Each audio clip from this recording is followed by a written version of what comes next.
आपल्या परिसरातील ताजी अपडेट पाहिजे आहे ना, तर मग आजच C24 या आपल्या यूट्यूब चॅनलला लाईक करा, शेअर करा, सबस्क्राईब करा आणि बेल आयकॉनवरती क्लिक करायला तर अजिबात विसरू नका.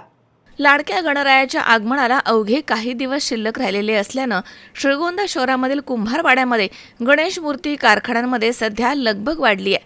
कारागिरांच्या हाताला वेग आला आहे. ग्राहकांच्या पसंतीस उतरतील अशा सुबक आणि आकर्षक अशा गणेश मूर्तींना अंतिम रूप देण्याचं काम या ठिकाणी युद्धपातळीवरती सुरू आहे. श्रीगोंद्याच्या गणेश मूर्तींना दरवर्षी राज्यभरामधनं मागणी असते, मात्र यंदा या मागणीला थेट विदेशाची जोड मिळाली आहे. श्रीगोंद्यामध्ये तयार होणाऱ्या तब्बल 200 ते 250 गणेश मूर्ती थेट थायलंडला पाठवण्यात येणार आहेत, अशी माहिती स्थानिक मूर्ती कारागिरांनी दिली आहे. कुंभारवाड्यामध्ये सध्या प्लास्टर ऑफ पॅरिस तसेच शाडू मातीपासून विविध आकारांच्या आणि आकर्षक अशा गणेश मूर्ती तयार करण्याचं काम सुरू आहे. मूर्तीला आकार देण्यापासून रंगकाम आणि सजावटीपर्यंत प्रत्येक टप्प्यावर कारागीर बारकाईनं मेहनत घेत आहे. विशेष म्हणजे श्रीगोंद्यामधील कारागिरांच्या कलेला आता थेट विदेशामधनं मागणी मिळते, त्यामुळे स्थानिक मूर्ती व्यवसायाला नवी ओळख निर्माण झाली आहे. श्रीगोंद्याच्या मातीमधनं आणि कारागिरांच्या हातामधनं तयार झालेला गणराया आता 7 समुद्रापार थायलंडमध्ये विराजमान होणार आहे. त्यामुळे शहराच्या शिल्पकलेचा लौकिक हा विदेशात देखील पोहोचणार आहे. श्रीगोंद्याच्या गणेश मूर्तींचा हा विदेश प्रवास निश्चितपणे स्थानिक कारागिरांसाठी अभिमानाची बाब आहे. त्यामुळे श्रीगोंद्याचा डंका आता थेट विदेशात देखील वाजणार आहे, असं चित्र पाहायला मिळत आहे. अगदी काही दिवसांवरच आपल्या लाडक्या गणरायाचं आगमन होत आहे. त्या अनुषंगाने आज आपण श्रीगोंदा शहरातील कुंभारवाडा या ठिकाणी आलो आहोत.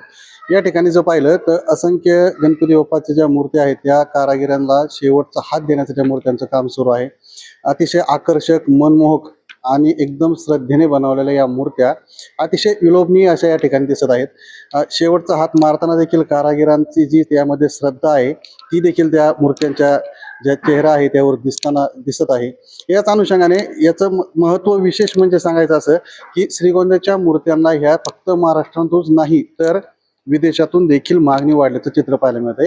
त्या अनुषंगाने आज आपण या कुंभारवाड्यातील एका गणेश मूर्ती कारखान्यामध्ये आलो आहोत की नक्की थायलंडमध्ये या मूर्त्या आज जाणार आहेत.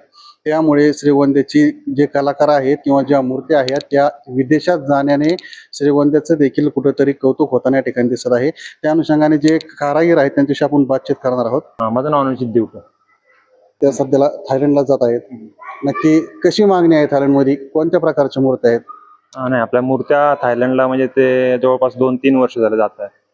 आणि इथून मागे ज्या मूर्त्या गेल्या त्या सर्व फायबर स्वरूपातल्या होत्या, म्हणजे पूर्ण प्लास्टिक टाईप मूर्त्या फायबरमध्ये. पण ह्या वर्षी पहिल्यांदा आपण त्यांना जवळपास 200 ते 250 मूर्ती ही POP मध्ये देतोय.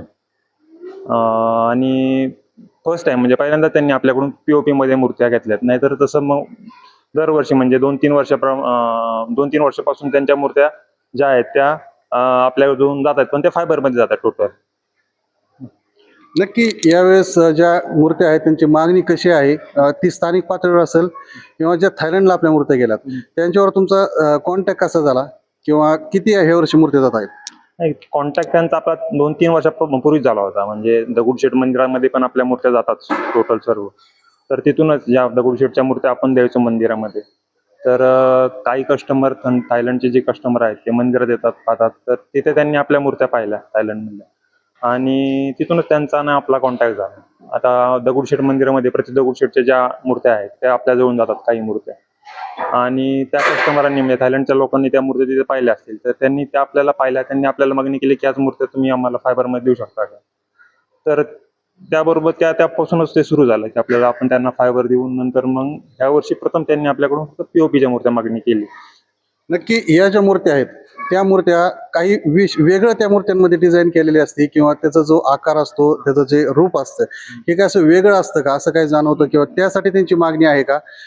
नाही, त्यांचे फक्त आता तिथे थायलंडमध्ये विषय असा आहे की जास्त करून तिथे दगडूशेठ मूर्तीच बसते. म्हणजे बऱ्यापैकी जो 3-4 मंदिर आहेत तिथे दगडूशेठ मूर्ती आहे. आणि दगडूशेठ मूर्ती असल्यामुळे ते प्रति दगडूशेठची मागणी करतात आपल्याला सेम मूर्ती सेलिंग करण्यासाठी. पण यावेळेस त्यांनी आता ज्या आपल्या रेग्युलर मूर्त्या POPच्या मूर्त्या आपण सेल करतो वेगवेगळ्या रूपातल्या त्याची पण मागणी केली यावेळेस. बस. एकंदरीत आता शाडू मातीच्या मूर्त्या असतील, पीओपी मूर्ती असेल किंवा तुम्ही सांगता फायबरच्या मूर्त्या आहेत, नक्की मागणी कोणत्या मूर्त्यांना जास्त वाटते आणि आपण ग्राहकांना काय आवाहन कराल? आपल्याकडे आता यावर्षी म्हणजे शाडूची मागणी पण आहे बऱ्यापैकी, पीओपी आहे, पण शाडू थोडी यावेळेस माझ्याकडे थोड्या शाडूच्या मूर्त्या कमी आहेत.